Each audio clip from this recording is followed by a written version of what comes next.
Well, thank you very much, and good morning from London, Telepäevast. I hope you can hear me. I've been asked about who runs the world, and this is a question which in previous years would have seemed a rather simple one. There is a US-led international order with big international bodies with strong rules, and more or less that's how things work. And although we have challenges to it, the rise of China, terrorism, Iran, North Korea, these are not game changers. The rules of the game were set really many decades ago. They've evolved over time, but they're there. And in the past 3 weeks, this question has become a really live question because we've seen a really profound challenge to the rules with Russia doing something that even the Soviet Union didn't really do, invading a neighboring country and threatening the use of nuclear weapons if anyone got in its way. We had big challenges to global stability in the past with the Cuban Missile Crisis, for example, or the crisis over Berlin. But even Nikita Khrushchev did not adopt the rhetoric and the tactics that Vladimir Putin has adopted.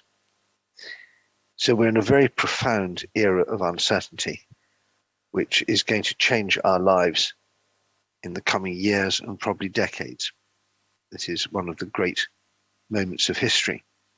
It reminds me of 1989 to 91, when we saw very profound changes for good.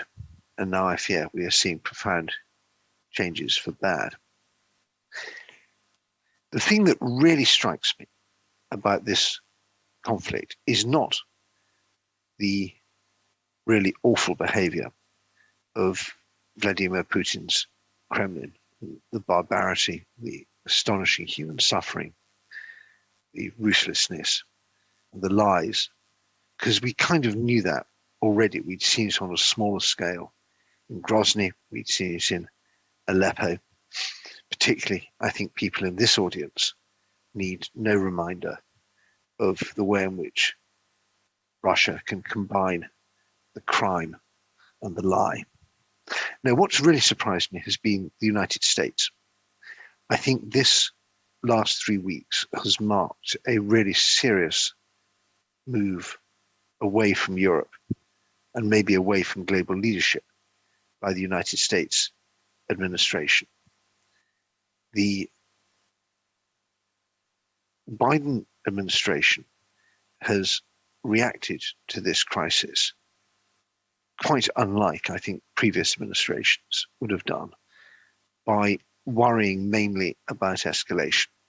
They are more frightened of provoking Russia than they are of Russia winning. A friend of mine who is an American put this very well when she said, the Americans are behaving like Europeans, and we need the Americans to behave like Americans. We need the United States to be out in front, to be saying very firmly to other countries, we are the biggest, most powerful, most important country in the world. We have allies. Don't get in our way. You'll get hurt. Now, America has not always exercised this enormous power well or wisely. And we can certainly look back over the last 20 years at Iraq or Afghanistan and say that could have been done differently, or maybe it shouldn't have been done at all. But we never really doubted America's power to act. And through its rhetoric and through its actions, the Biden administration has raised a serious question about this. I can imagine a previous administration, for example, deploying American troops in Ukraine before the war and saying we're going to have a big exercise in Ukraine, We're going to have a big exercise in northern Ukraine, a big exercise in eastern Ukraine, and a big exercise in the Black Sea. Don't doubt for a moment that we have interests here too. And don't doubt for a moment that if you attack this peaceful neighboring country, you're going to have very serious problems and run very serious risks from our end. I can imagine that. There was a story just broke today, very interesting story on Yahoo News about the amazing job that the CIA advisors did in training Ukrainians after 2014. They gave the Ukrainians tremendous help in battlefield tactics, particularly training special forces and training snipers. Very, very useful, really helped the Ukrainians from 2014 onwards. And in the last few months, the Americans decided to withdraw these advisors because it might be seen as provocative by the Russians. That is not the behavior of a country that aspires to global leadership. So we've got the Americans behaving like Europeans, but actually not really behaving like Europeans now. This is behaving like Europeans used to. Many of us will have experienced the behavior of countries like Germany and Italy, and actually European institutions, the European External Action Service, the European Commission. When they're faced with a problem, they always say, well, can't we have dialogue? Let's not have confrontation. It's very deeply baked in to the old European way of doing things, that when you face an obstacle, you talk, and you talk, and you talk, and you talk, and eventually you'll find common ground, you reach a compromise, and then you move on to the next thing. And of course, that is a great way of dealing with arguments about herring quotas in the Baltic Sea, or dealing with problems about who gets what when it comes to budgets and infrastructure. But it's not a good way for dealing with a gangster state like Russia. It never has been. And I have to say here in parenthesis that we in the what I call the Old West, Washington, Berlin, Brussels, Paris, London, we should be so ashamed and embarrassed about our failure to act over the last 25 years. Many of you will remember the speech that Lennart Meri gave in Hamburg in 1994, a speech which outlined long before Putin was anything more than a just corrupt local official in St. Petersburg, in the so-called good days of Yeltsin, and other countries following suit. Denmark, which so stupidly gave up on territorial defense in the 1990s because it wasn't necessary, is now doing territorial defense again. Sweden and Finland, particularly Finland, moving so much closer to NATO. And so many, and the European institutions doing things that we never thought they would do, to giving money to Ukraine. So we're in an era of, I might not say European security maturity, but at least European security adolescence.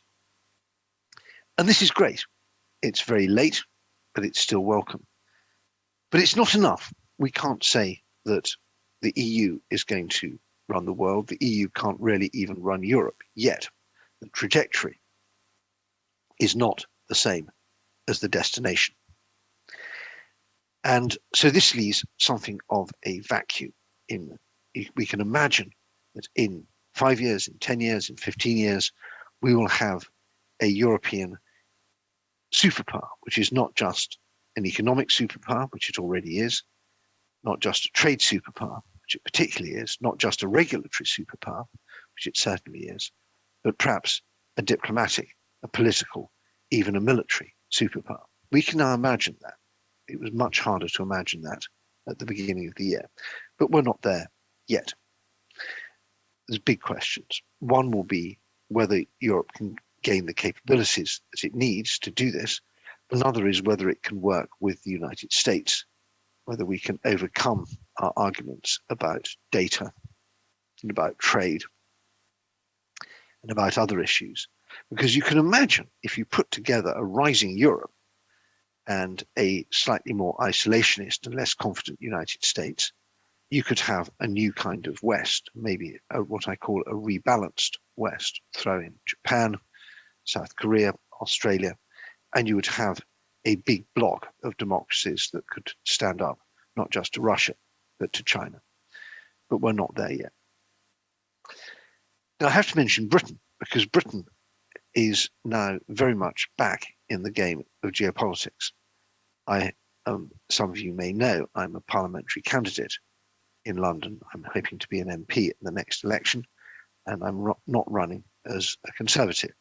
I'm running as a Liberal Democrat. So I have many reasons to dislike this government, and I've known Boris Johnson personally for 25 years, and it's not always been an appreciative friendship. But I have to say he's outperformed my expectations hugely. We see Britain really taking the lead in supporting Ukraine. Ukrainians themselves deeply grateful for the British support they've got.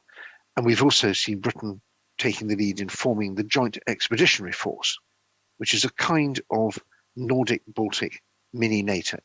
It's no substitute for the real NATO, but as I've said before, I think the real NATO is suffering from inattention and from lack of conviction from its major shareholder, the United States. And so there's Britain. There's a Joint Expeditionary Force, which is becoming more important all the time, and particularly for you in your Baltic Sea region. And I think that one can look forward to an era where the 3 Baltics, 5 Nordics, Netherlands, and Britain, I hope soon with other countries involved as well, provides a very powerful military and security counterweight to the Russian Federation. And that will be great. But that's not running the world. That may be getting us back to the era before 1935, when Britain was an important security power in the Baltic Sea region. But I don't think even Boris Johnson believes that Britain is going back to a kind of pre-1914 era. And I certainly wouldn't want that. And I don't think we can do it. And then there's another country, which I have to mention, which is the People's Republic of China. Now, China has, over the last 30 years, gained enormous economic, political, and military weight. But it's largely chosen not to exert that outside its own region. We see a bit of international economic policy with infrastructure and finance, mostly in places like the Western Balkans, in Europe, a little bit in Belarus, a bit in Central Asia, quite a bit in Africa, a little bit in Latin America, in some Asian countries. But it's very much focused really on connectivity, the Belt and Road, and on data, collecting lots and lots of data about individuals. The Belt and Road bit is very public, and collecting the data is very private, even secret, but it's there. And that's been really China's approach. There's been also some attempt to pursue, and I apologize for the jargon, but sometimes one needs jargon to be precise, hegemonic discourse control. The idea that any discussion of China anywhere in the world is China's business, and China will try to influence this and, if necessary, veto it. We see this a bit in relations with Taiwan and with Tibet. We see it particularly on university campuses in Canada, Australia, the United States, and in Britain. My own university, the London School of Economics, put up a large globe, a map of the world on a sphere. And the artist had put Taiwan in a different color from mainland China, quite rightly, in my view. And my university got an enormous amount of pressure from the Chinese embassy, from Chinese students, from Chinese donors, saying this is an outrageous breach of the One China policy. And you must change this, otherwise there will be terrible consequences. You'll have no more Chinese students, you'll have no more Chinese funding, and your professors will never be able to visit China. And I'm glad to say that my university stood up to this and said, well, it's an art installation. And we as a university don't have a One China policy. And if you don't like this, we suggest you don't look at it. And in the end, the Chinese pressure abated. It went away. So you can stand up to this. But that to me was very emblematic of the Chinese global approach. It's selective. It is not perhaps trying to run the world, but it's trying to run the way the world is depicted. And all over the world, you have countries who no longer say that their planes fly to Taiwan. If you are a Taiwanese student, you want to apply for a residency permit, you go to the government website, you go to the drop-down menu, and your country isn't there. It's not there as Taiwan, it's there as Chinese Taipei. That's the case in Norway, for example. And some Taiwanese students in Norway are taking Norway to the European Court of Human Rights to try to change this as a protest. So who runs the world? Well, China is a candidate for this. And I think that this security crisis here in Europe, in the heart of Europe, in Ukraine, and never forget, I don't regard Ukraine as, Ukraine should not be called on the borders of Europe. That is a terrible insult to the men and women and children of Ukraine who are dying in a war that is really a war of Russia on Europe, on us. They're dying to defend the EU and they're dying to defend NATO. So this war in Europe is now a war which has some Chinese characteristics. And this is new. We've not seen China involved in European security before. There was a brief moment of outrage when we saw the Chinese embassy in Belgrade bombed by the Americans in the 1990s in the Yugoslav war. And the Chinese believed that was deliberate. The Americans say it was accidental, but it wasn't it provoked a crisis, but it was soon smoothed over. We've occasionally seen Chinese warships in the Mediterranean. We've seen Chinese infrastructure in the Western Balkans. We've seen a Chinese industrial park, the Great Stone Industrial Park in Belarus. But these are not major things. What is major is the idea that China might be a peace broker in the Ukraine war. What is major is China possibly offering Russia help, money, spare parts, munitions, even weapons, and certainly diplomatic support for this war in Ukraine.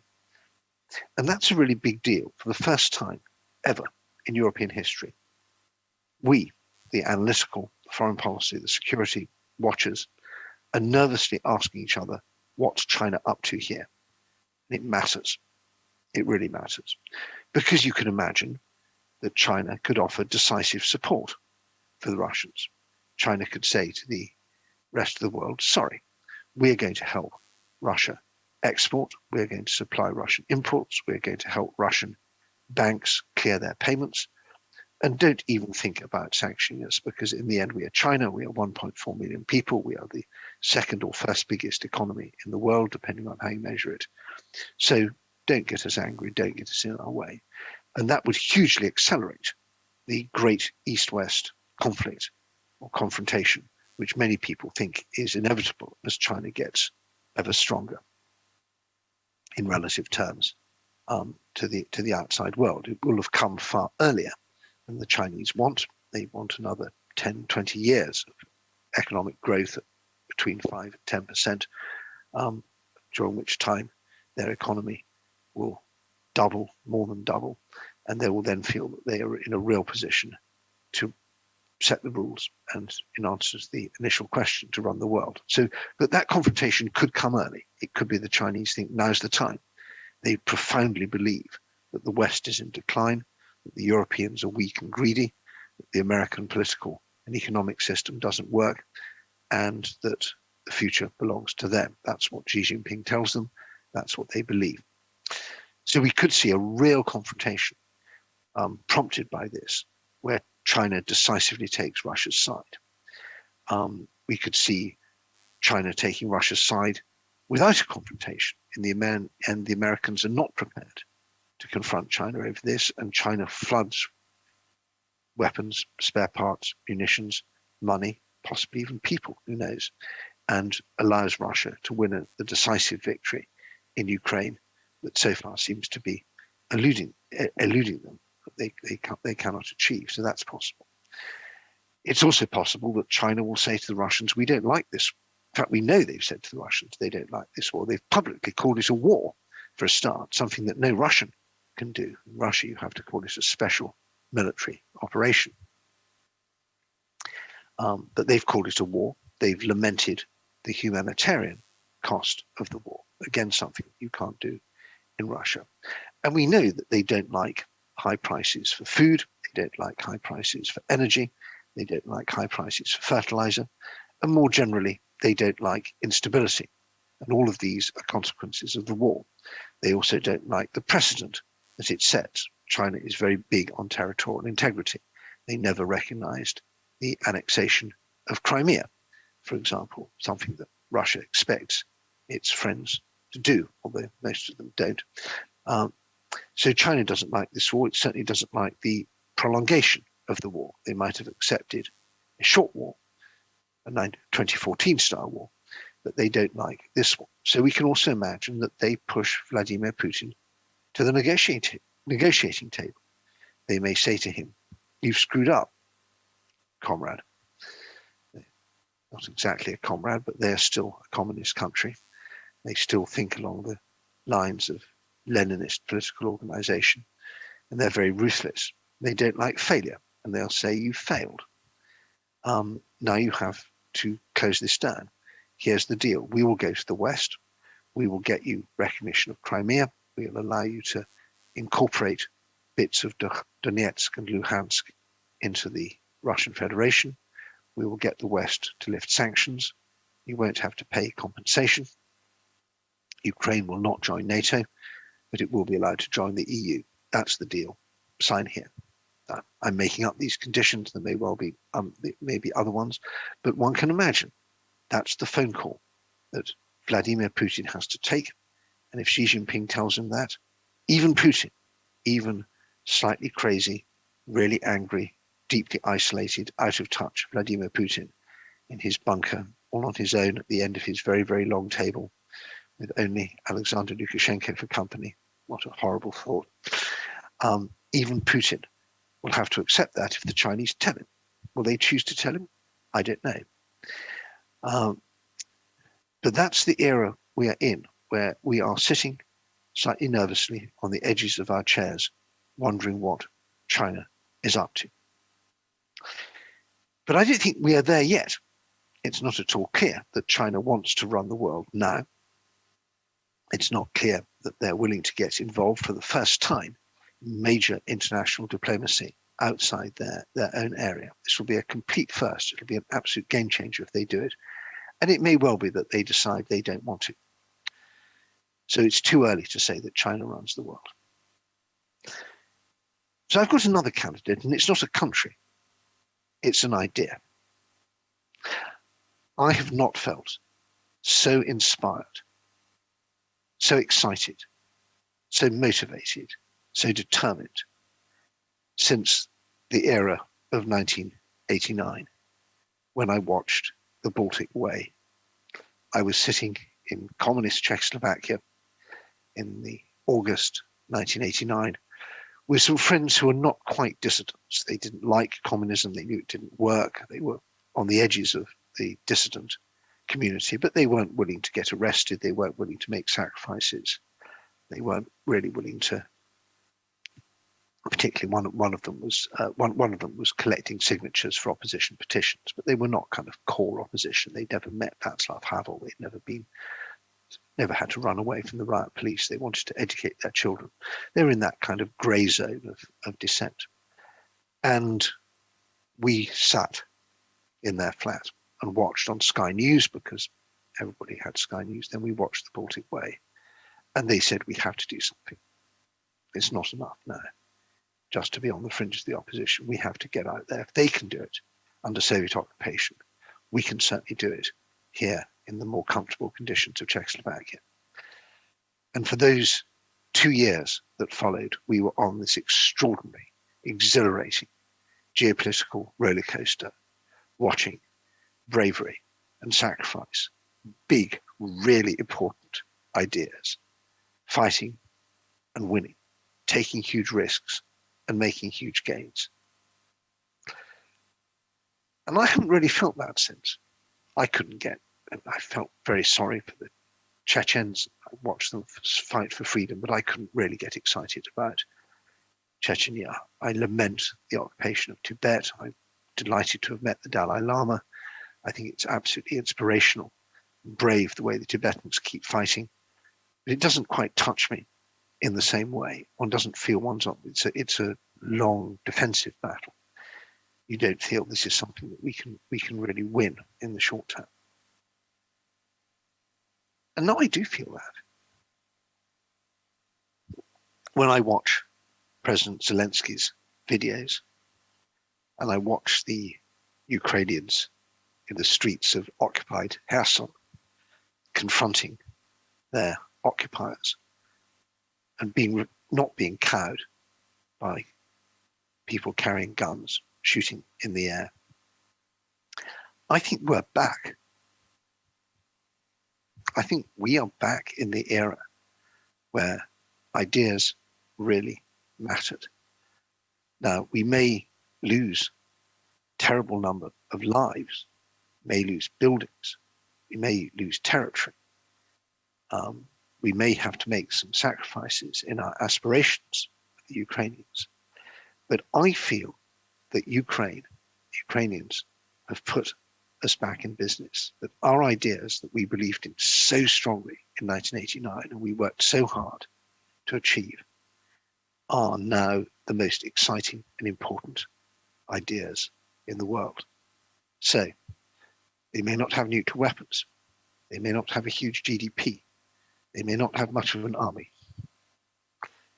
They may be facing overwhelming odds. But I would say that it's the Ukrainians who run the world. Thank you.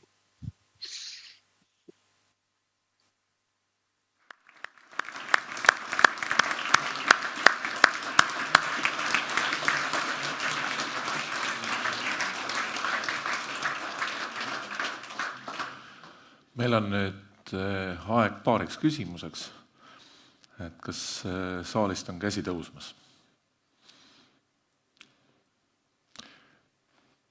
Prožektor näitab näkku, nii et ega ma ei näe, kui mõni käsi tõuseb.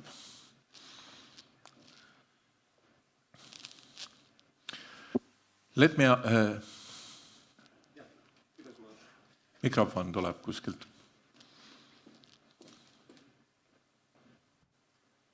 Thank you. Kas ma tõusen püsti või istus? Okay. Thank you very much for your interesting thoughts and insights. I have a question regarding the topic of the section, who's ruling the world? Is it the United States that is controlling all the oceans with its fleet? Or is it China that controls several continents with its brick and mortar, with its airplane strips and seaports?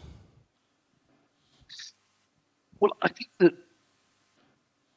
the United States has the power, if it wants, to run the world. But this was really my point at the beginning, that it's not enough to have a navy. You've got to have politicians who give the admirals the instructions. And is the United States really willing to use its military power in difficult conditions? What we're seeing from the United States is a kind of rule book where they say, if we will not respond, well, effectively what they're saying is, if you attack NATO, there will be war. But that implies if you don't attack NATO, there won't be war. You can do other very bad things. And if you attack non-NATO countries, there won't be war. So it's giving a kind of open season on Georgia and Moldova. And I feel that the National Security Council is assuming it has the luxury of deciding exactly what its opponents are going to do and when they're going to do it and the way they're going to do it. And they will do so in a way that will be very convenient for the United States, and the United States will be able to make a clear decision. And that's not the way the world works. And we see in Ukraine the weakness of that approach. Now, the difficulty for the Chinese is that they don't control the territory on which they have their infrastructure. The it's one thing to build an airport, another thing to impose some debts on the country where you've built the airport. But in the end, if Uganda decides it's going to nationalize its airport, it will nationalize it. And if they choose not to pay the Chinese debt, well, they default on it. Sovereign countries have the right to do that. It's very different if you actually have Chinese troops on your territory. Then maybe eventually you can imagine a situation where China would launch a military coup in a country that defied it. But we're not there yet. We have very few Chinese bases. The main one overseas is in Djibouti, and happens to be an American base there as well, not by coincidence. So I think that if I had to choose, I'd rather have the American Navy than Chinese roads and railways, particularly as a lot of the time this is far more talked about than real. If you read the headlines, you think China's a global infrastructure power. When you actually drill down and look at the projects, they're much less impressive. And that's true pretty much, there's pretty much everywhere. But fundamentally, leadership is about willpower. And that's why the Americans have a saying, it's not the size of the dog in the fight, it's the size of the fight in the dog that matters. And America is a big dog, which I'm afraid has a small fight inside it. Ukrainians are a very small dog, but boy, do they have a fight in them. Good point, thank you. But just to elaborate on this a little bit further on the fight in the dog. So what is your prediction? Is Biden going to lose the midterms in autumn? And are we going to have basically a politically internally paralyzed dog for another 2 years that will not be deciding anything? Well, I think we've got a paralyzed dog at the moment, to be honest. I mean, it's astonishing to me how poorly the Democrats had an extraordinary victory of actually being in a position that they had, working, bare majority in the Senate, and they've been very ineffective. I think it's they've been held hostage to their left-wing elements of their base. They've alienated the moderate Republicans. They've alienated the moderate Democrats. It's a sort of textbook study of how not to govern, and the ratings are low as a result. So I think yes, they're going to lose the midterms, and that people think it's pretty unlikely, really, that Biden's going to run again. And they've not chosen any. There are a few prominent Democrats who look. I don't see any prominent Democrats who look like good candidates. Whereas on the Republican side, I think there are some potentially. If they don't go for Trump, you can imagine some other candidates who might do quite well. So if I was going to bet, I'd bet on possibly DeSantis or possibly Nikki Haley as an outsider. So we can be glad that we didn't get another 4 years of Trump, but I think there was a lot of wildly optimistic talk about the Biden administration, which is, to me, much worse than the Obama administration. And the Obama administration was pretty bad, both in its sort of stupid tribal policies towards the Republicans, which led to their shellacking as he put it, in the midterms, and then the difficulties after that. And of course in foreign policy with the disastrous reset and the pivot to Asia, both of which were led not just to dents in American leadership, but people died as a result.